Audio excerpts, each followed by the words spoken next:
இன்றைக்கு விசுவாசிங்க, நீங்க உண்மையாய் தேவன் எதிர்பார்க்கிற நீதியான பாதையில நீங்க நடப்பீங்களானா, கர்த்தர் நீங்கள் செய்த நீதியின் கிரியைகளை ஆண்டவர் எங்க எழுதுவார்னு கேட்டா, ரெக்கார்ட்ஸ்ல ஆண்டவர் எழுதி வைப்பார்.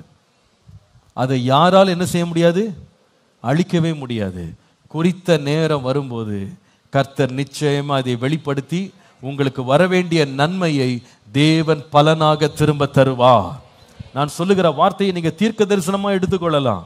உங்களுடைய நற்கிரியைகள், நீங்கள் நீதியாக செய்த கிரியைகள் ஒருவேளை உங்க ஆபீஸ்ல மறக்கப்பட்டிருக்கலாம், உங்களுடைய சூழ்நிலைகளில் மறக்கப்பட்டிருக்கலாம், எல்லாரும் உங்களை மறந்திருக்கலாம். ஆனா கர்த்தர் வந்து என்ன செய்வார்னா, ஜனங்கள் மறந்து போகாதபடி உங்கள் நீதியின் கிரியைகளை காண்கிற கர்த்தர் மனிதனுடைய சரித்திர சுவடுகள்ல தேவன் அதை எழுதி வைப்பார்.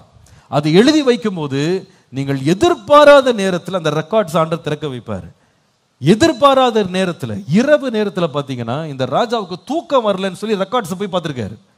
தூக்கம் வரலன்னு கதை கேட்க போன ஆளு கடைசி ரெக்கார்ட்ஸ்ல பலன் கிடைக்காத ஒரு மனுஷனுடைய பெயர் அவருக்கு வெளியே வந்து, அந்த மனுஷனுக்கு அந்த ராத்திரியிலேயே அவனுக்கு மிகப்பெரிய கனத்தை யாரை கொண்டு கர்த்தர் செய்ய வைத்தார்னா, அவனுடைய பரம எதிரி இருக்கான் பாருங்க, அவனை கொண்டு எல்லாவற்றையும் மேன்மையாக செய்து முடிக்க கர்த்தர் எல்லாவற்றையும் சரி கட்டி முடித்தார். ஹல்லேலூயா.